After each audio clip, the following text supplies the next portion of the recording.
Kabi-kabilang disgrasya sa EDSA, isang bus ang nagliyab sa bandang Makati at isang SUV naman ang bumaliktad sa EDSA Mandaluyong. Saksi si Steve Dailisa.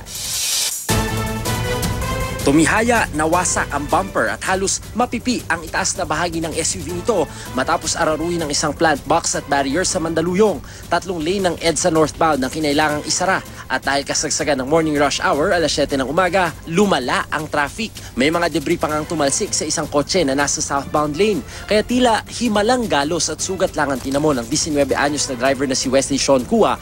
Gayun din ang kaibigang pasero na si Lim Tian Si na kapwa naka-seatbelt. Paliwanag ni Kua, iniwasan daw nila ang isang nakagitgitang sasakyan pero tumama naman sa concrete barrier at island kaya sila bumaliktad.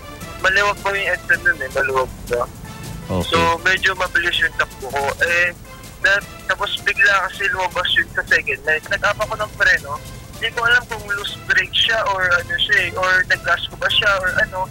Pero naalala ko lang, dumiretso na talaga siya. Itinanggi ni Kua na nakainom siya pero ipinasuri na rin sa ospital para makasiguro. Hindi naman nakainom. Napakaswerte talaga, sir. Kasi kung titingnan mo yung sasakyan, talagang, sir, hindi mo akalaing galos lang talaga yung natamo ng driver.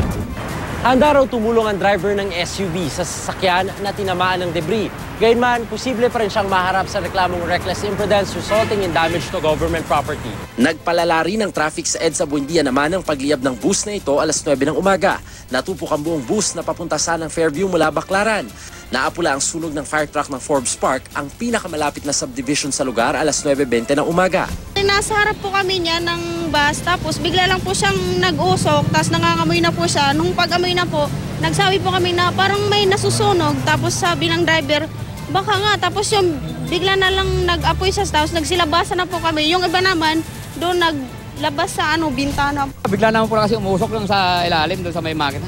Yan lang po ang angkwan. Tapos bigla na po nga doon, napupusan po ako ng paliksikan, hindi ko na mapatay po yung apoy.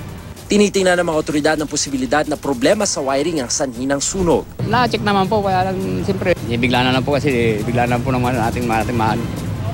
Hindi naman tayo maiwasan. Ako si Steve Dailisa ng inyong saksi.